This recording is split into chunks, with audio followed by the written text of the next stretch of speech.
Alright everybody, welcome back. In this video, we're going to be talking about principles of American government. Let's do it.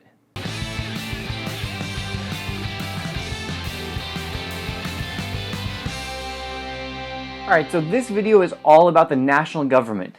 Specifically, it's about what the framers did to try to ensure that no part of this brand new national government would have too much power. What they did specifically was they created a system of separation of powers and checks and balances. Now, one of the first things I want to point out is to make sure that you don't use those terms interchangeably, because while those ideas do go hand in hand, they are not the same thing.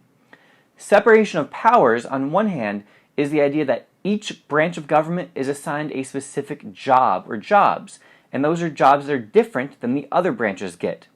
For example, Congress makes laws, the executive branch enforces laws, while the judicial branch interprets laws. So they each have their own job or their own power. So the powers are separated. Checks and balances, on the other hand, shows an interaction taking place. It's the ability that each branch has to limit or to block action of another branch. So in this case, we see some sort of interaction between two branches happening. So for example, the president has the power to veto legislation by Congress. So Congress makes the law, but the president, if he or she doesn't like that law, can exercise the veto power and block it from becoming a law. That's a good example of a check and balance. Now, Congress, they have something they can do back to the president. Congress can override the presidential veto with a 2/3 vote. Again, another check. So they are checking the power that the president has to veto their bill, because they can override that veto themselves. The judicial branch is the easiest when it comes to checks and balances, because basically for everybody, the judicial branch can rule things unconstitutional. Now, don't worry. Unit 2 is all about these branches and their interactions. In fact, the name of that unit is Interaction Among Branches of Government. So that's coming, so you'll get all the information you need then. But for right now, the main idea is how each of these branches can influence one another. And it's also to keep in mind the reason. Why do they bother doing this?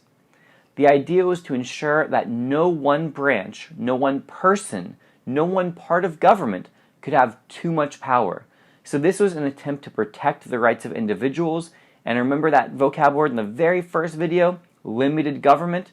This is part of that limit, to make sure that no one person or branch could have too much power. Federalist number 51 is one of your required documents, and that is all about separation of powers and checks and balances. In Federalist number 51, James Madison argues that separation of powers and checks and balances are necessary to ensure a limited government. It's also necessary to check the ability of the majority to oppress the minority.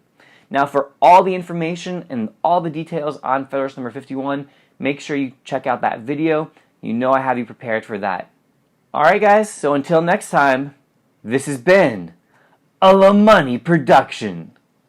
Hey everybody, thanks again for watching this video. I hope that it helped. If it did, do me a favor, hit that like button for me please. If you haven't already, make sure that you subscribe. See you guys next time.